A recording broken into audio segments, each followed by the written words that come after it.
बोलतोय.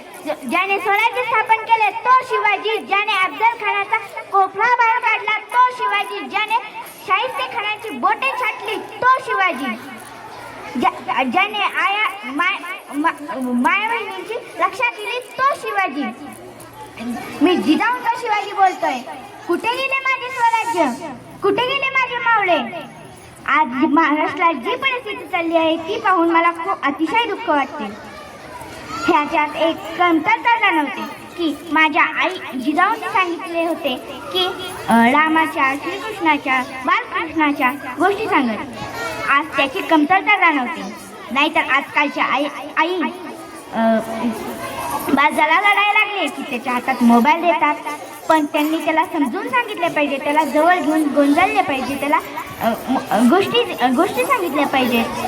नाहीतर वडील लॅपटॉपवर बिझी असतात, आणि आई टी व्हीवर मालिका बघण्यात गुंग असते. मुलांना देण्यासाठी त्यांच्याकडे वेळच नसतो. मग मुलेही काही करतात, मुलेही मोबाईल आणि टीव्हीच बघत बसतात. म्हणून मी सांगतो, उठा, जागे व्हा, अजूनही वेळ गेली नाहीये. निसर्गाजवळ जावा, निसर्गाच्या गोष्टी अनुभवा, नवीन कला विद्या शिका. आज आपण 21व्या शतकात वावरत आहोत. विविध तंत्रज्ञान, विज्ञान पुढे गेलेले आहे. तुम्ही त्याचा वापर करा, पण गैरवापर करू नका. जय भवानी, हर हर महादेव. छत्रपती शिवाजी महाराज की जगदंब जगदंब जगदंब. धन्यवाद.